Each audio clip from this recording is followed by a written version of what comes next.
है।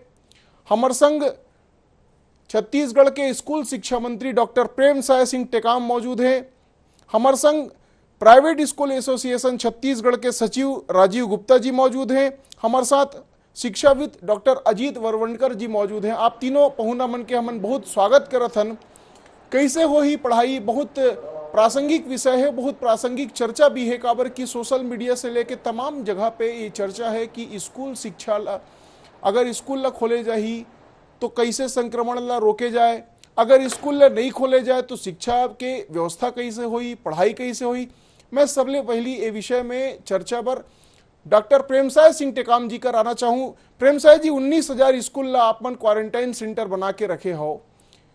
1 जुलाई से स्कूल खोले के लक्ष्य रखे रहे हो, लेकिन अब संभव नहीं दिखते। ऐसे में स्कूल खुल ही कब ले और कैसे पढ़ाई हो पाई? मतलब ऐसे करके हम शुरुआत करें।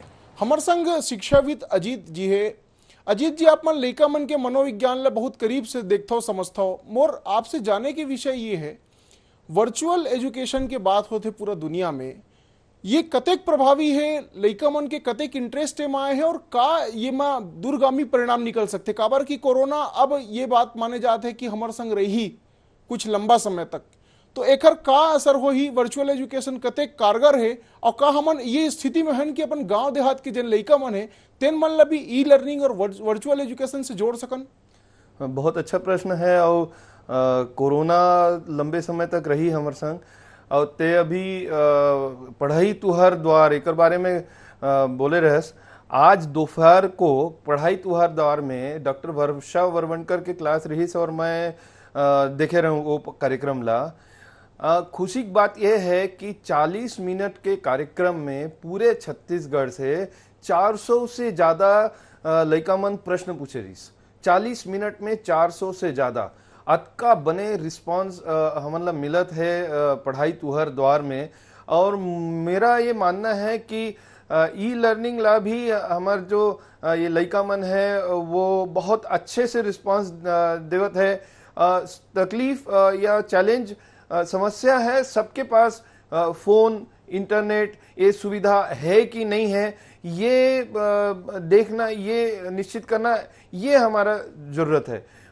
रिस्पांस के बात करता तो हमार लइका मन बहुत उत्साही है ई लर्निंग प्लेटफॉर्म में और पढ़ाई तुहर द्वार में। मैं प्रत्यक्ष उनके लिए विशेष ध्यान देकर उसको पढ़ाई की व्यवस्था की जाएगी। अजीत जी, आपके पास आना चाहो। खबर की वर्चुअल एजुकेशन बहुत ज़्यादा प्रभावी नहीं हुई ऐसे स्टूडेंट बनबर जिन मन कमजोर है, जिन मन ला कोई पर्टिकुलर विषय में तकलीफ है, ऐसे मन पर का स्थिति बन सकते, का ऐसे रास्ता निकाले जा सकते जेकर से ओमन ला मदद मिले, कैसे ओखर मन के पढ़ाई हो पाई, खास तौर पे वो विषय में जिमा ओमन कमजोर हैं?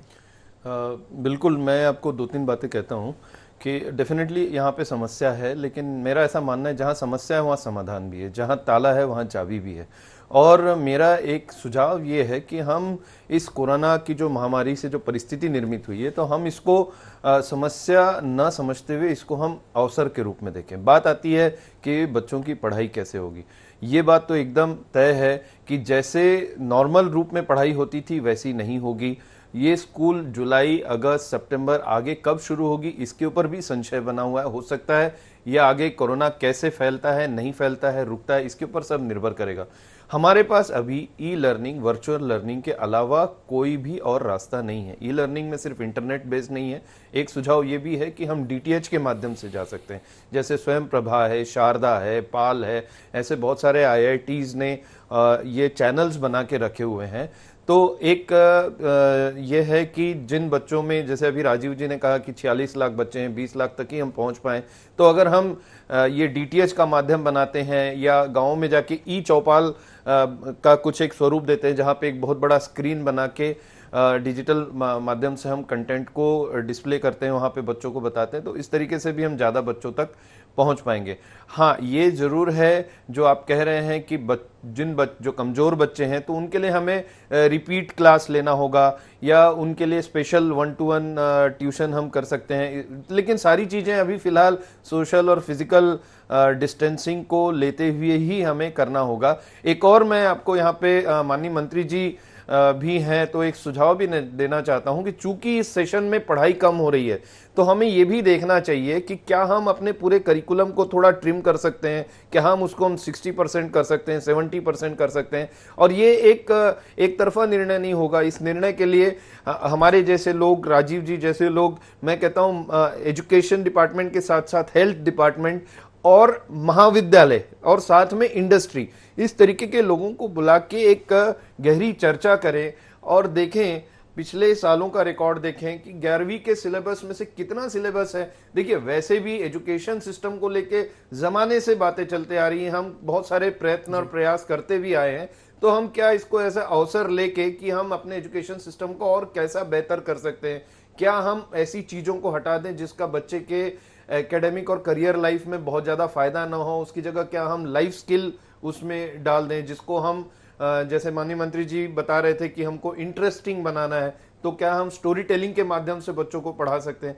इस तरीके के नए प्रयोग हमको करने ही पड़ेंगे, उसका और कोई दूसरा रास्ता नहीं है। हाँ, लेकिन एक कोई भी प्रयोग जो है, सारे जो स्टेक होल्डर्स हैं, जितने लोग इससे जुड़े हुए हैं, बच्चे, माता पिता, स्कूल, मैं कहता हूं महाविद्यालय और हेल्थ डिपार्टमेंट और इंडस्ट्री, इन सभी लोगों को एकत्र करके गहन चर्चा करके कुछ नया पॉजिटिव इसमें से निकालने का प्रयास करना चाहिए। बहुत सार्थक सुझाव दे है राजीव अजीत जी। हम मैं समझता हूँ कि मंत्री जी भी ये बात से सहमत हुई कि जिन कोर्स में ऐसे विषय रही थे, ऐसे पाठ्यक्रम में चीजें शामिल रही थे जिमन के बहुत उपयोग नहीं हुए जीवन में, ओमन ला निकाल के उपयोगी चीज ला डाले के का प्रयास हुई। मैं समझता हूँ मंत्री जी में बहुत